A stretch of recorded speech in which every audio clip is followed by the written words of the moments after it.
Videos देखने के लिए सब्सक्राइब करें जनसत्ता.com, बेल आइकन दबाकर पाएं लेटेस्ट नोटिफिकेशंस। नमस्कार, जनसत्ता में आपका स्वागत है। कोरोना वायरस के कम होते खतरों के बीच अब देश में धीरे धीरे पाबंदियां कम होने लगी हैं। सरकार ने कई चीजों को खोल दिया है और ऐसा माना जा रहा है कि आने वाले समय में लोगों को और सुविधाएं मिल सकती हैं। इस बीच ICMR ने मंगलवार को कहा कि पहले प्राइमरी स्कूलों को फिर से खोलने पर विचार करना समझदारी भरा फैसला हो सकता है, क्योंकि वयस्कों के मुकाबले बच्चे वायरल संक्रमण को बेहतर तरीके से संभाल सकते हैं।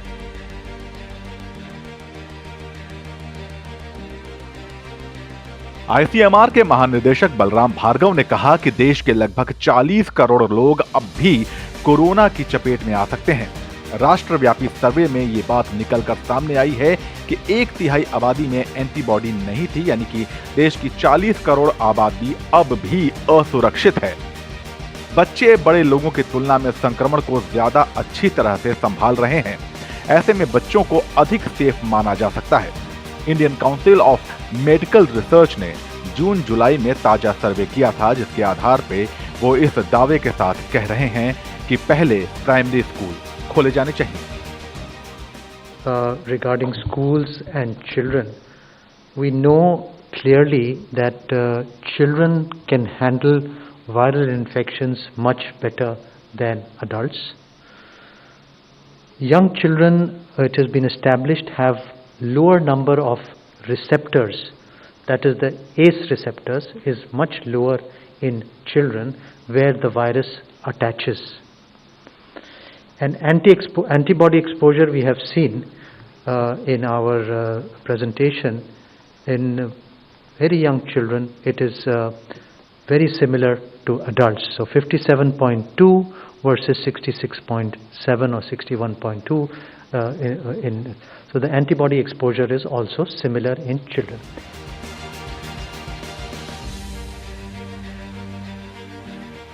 ICMR के महानिदेशक बलराम भार्गव ने स्कूल खोलने के साथ कुछ नसीहतें भी दी हैं।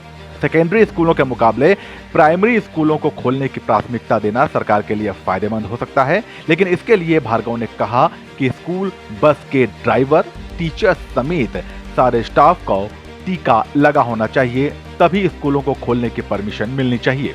स्कूल को बच्चों को सुरक्षित रखने के लिए सभी तरह की तैयारियों पर ध्यान देना चाहिए। India starts considering, and the districts start considering, it will be wise to open primary schools first, and that should be done before the schools for secondary schools.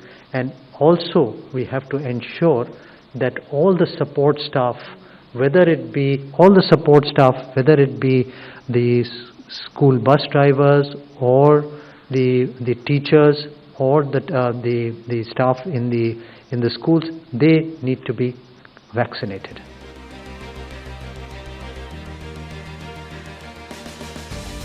इस बीच असम में एक ऐसा भी केस सामने आया है जहां एक ही व्यक्ति को अल्फा और डेल्टा दोनों वेरिएंट से पीड़ित बताया गया है। यही वजह है कि ICMR ने लोगों को अब भी सावधान रहने की सलाह दी है। ICMR के मुताबिक कोरोना को हल्के में लेने की गलती भारी पड़ सकती है। सामाजिक, राजनीतिक और धार्मिक कार्यक्रमों में जाने से बचना चाहिए।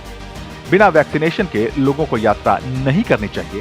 देश में सभी हेल्थ वर्कर्स का वैक्सीनेशन प्रक्रिया पूरा होना चाहिए और सरकार को इस बात को सुनिश्चित करना चाहिए कि बुजुर्ग और महिलाओं की सेफ्टी को ध्यान में रखते हुए उनकी वैक्सीनेशन की प्रक्रिया तेज की जाए। इधर पंजाब सरकार ने 10वीं से 12वीं तक के स्कूलों को फिर से खोलने का फैसला किया है। आइए जानते हैं क्या है पंजाब का ये फैसला। कोरोना की भयानक दूसरी लहर का सामना करने के बाद अब हालात काबू में है। देश में कोरोना के नए मामलों में भारी गिरावट देखने को मिल रही है। वहीं दूसरी तरफ कोरोना के प्रकोप के चलते बच्चों की स्कूली पढ़ाई पर बहुत बड़ा असर पड़ा है। ऐसे में हालात थोड़े सामान्य होने पर अब हरियाणा और चंडीगढ़ के बाद पंजाब सरकार ने भी प्रदेश में स्कूल खोलने का फैसला किया है। पंजाब की अमरिंदर सरकार ने 26 जुलाई से स्कूलों को फिर से खोलने की इजाजत दे दी है।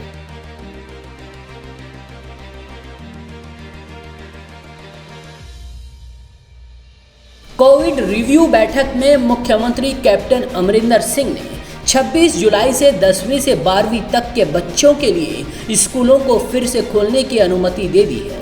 साथ ही एक शर्त भी रखी गई है जिसके मुताबिक केवल उन शिक्षकों और कर्मचारियों को उपस्थिति की अनुमति होगी जिन्होंने कोरोना का टीका लगवाया है। साथ ही छात्रों की शारीरिक उपस्थिति उनके माता पिता की सहमति पर होगी।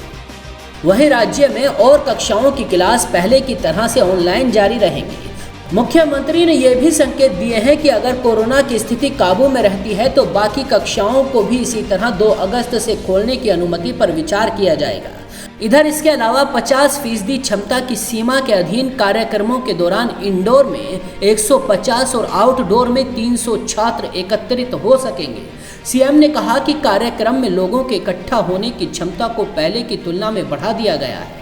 वहीं सामाजिक कार्यक्रमों के लिए कोविड पाबंदियों की पालन के तहत अनुमति देने का काम किया जाएगा। बाकी खबरों के लिए देखते रहिए जनसत्ता.com।